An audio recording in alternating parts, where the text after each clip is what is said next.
In this webinar, we would learn the application of bubble CPAP to a newborn.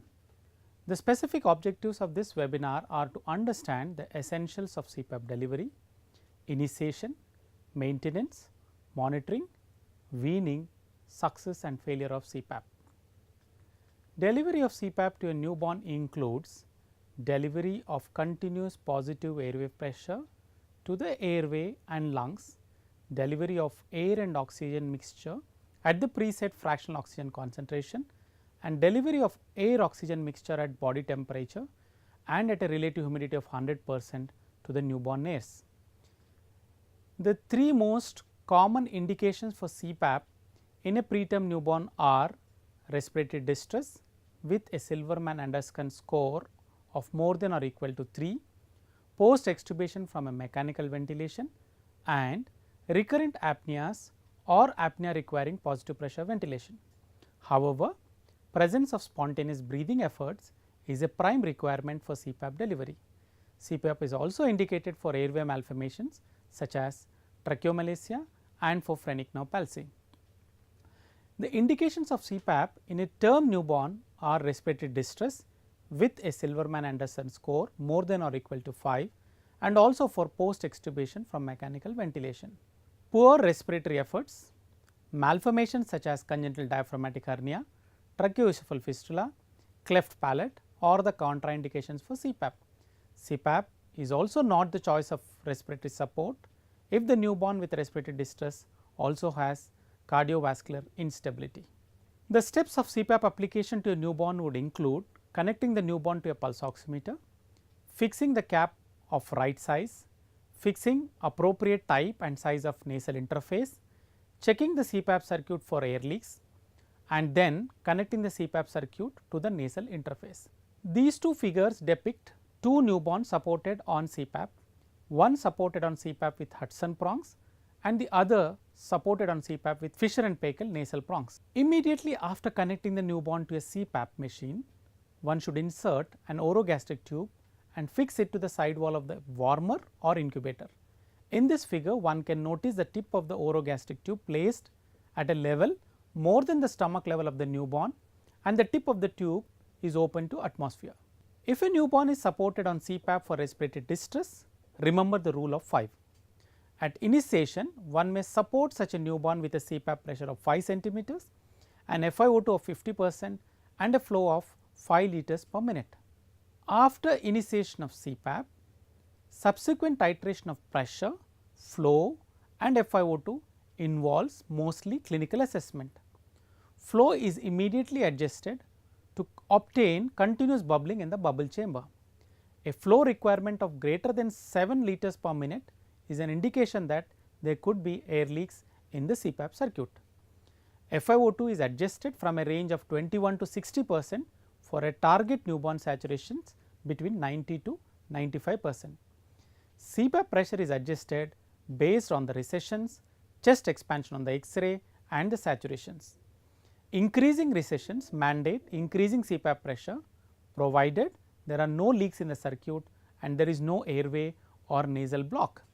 For most clinical situations, when a newborn with respiratory distress is supported with CPAP, one expects a proportionality of CPAP pressures with FiO2 needed to maintain the target saturations.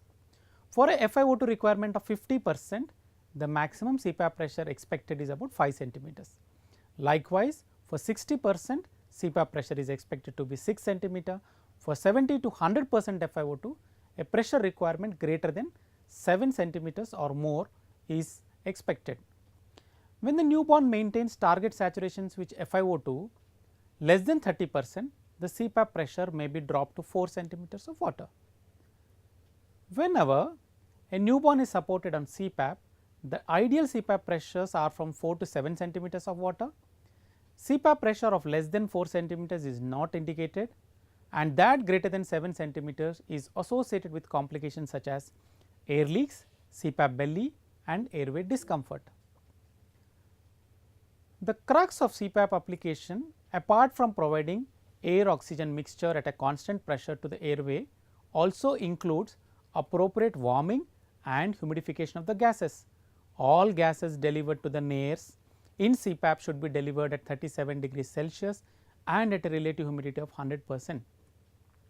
No condensation, but for a mist is acceptable in the inspirator limb and some condensation in the expirator limb is acceptable.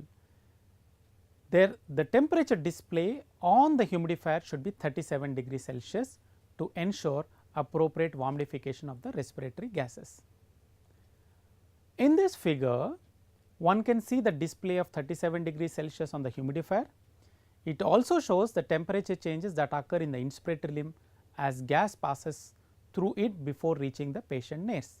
A newborn supported on CPAP needs 3-phase monitoring: monitoring of the patient for adequacy of CPAP settings and for assessing the complications, monitoring of CPAP machines for air leaks, water condensation, water level in the bubble chamber and the humidifier, and the interface for nasal injury, nasal block and appropriateness of CPAP and interface size and fixation.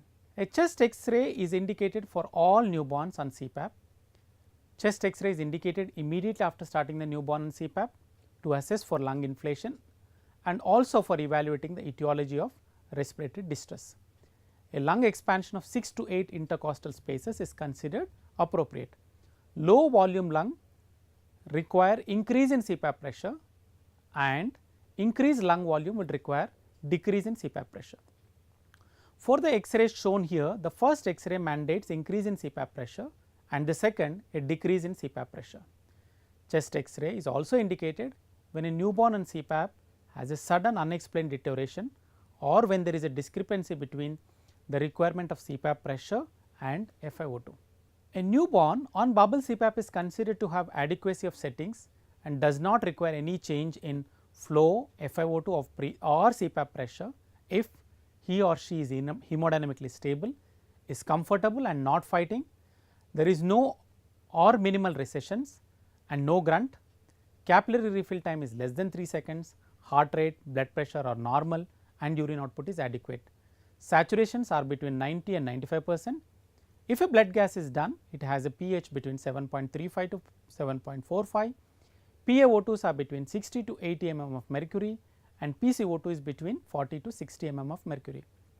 Also, there should be bubbling in the bubble chamber and bubble sounds should be heard in the axilla. If a newborn on CPAP is well settled and the disease process for which the CPAP is started is improving, there is a need to wean FiO2 and CPAP pressures. When the CPAP pressure is more than 5 centimeters and FiO2 is more than 50%, always first reduce the FiO2 in steps of 5% and then decrease the CPAP pressure in steps of 1 centimeter. For every 10% reduction in FiO2, aim for a reduction in CPAP pressure by 1 centimeter. After reducing the CPAP pressure to 5 centimeter, subsequent reduction in CPAP pressure to 4 centimeter is done only when the FiO2 could be dropped to less than 30%. When the CPAP pressure is 4 centimeters and FiO2 is less than 30% and the disease process has improved, remove the newborn from CPAP. After removing the newborn from CPAP, the nose should be cleared of any secretions and a frequent change in baby position is recommended. Watch for increasing FiO2 need, increasing recessions and heart rate fluctuations. There is no need for routine chest X-ray after removing a baby from CPAP.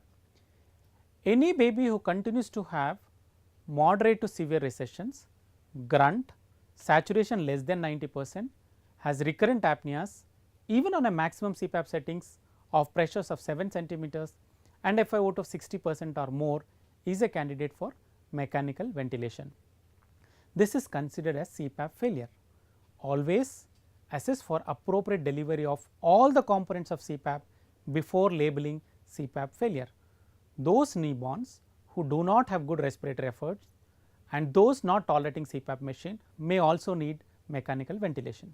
The commonest reason for CPAP failure or need for mechanical ventilation are the failure of CPAP delivery system or baby related events such as worsening respiratory distress, cardiovascular instability or recurrent apneas.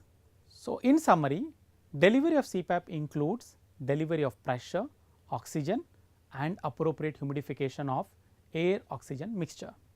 Remember the rule of 5 for FiO2 flow and CPAP pressure when initiating CPAP for the newborn with respiratory distress. Titration of flow is based on the presence of bubbles in the bubble chamber. FiO2 is titrated to maintain SpO2 between 90 and 95%. CPAP pressure alteration is based on the presence of recessions, lung expansion on the chest X-ray and on the target saturations. When giving pressure and oxygen, always remember the proportionality concept. A systematic evaluation is always required before confirming CPAP failure. Thank you.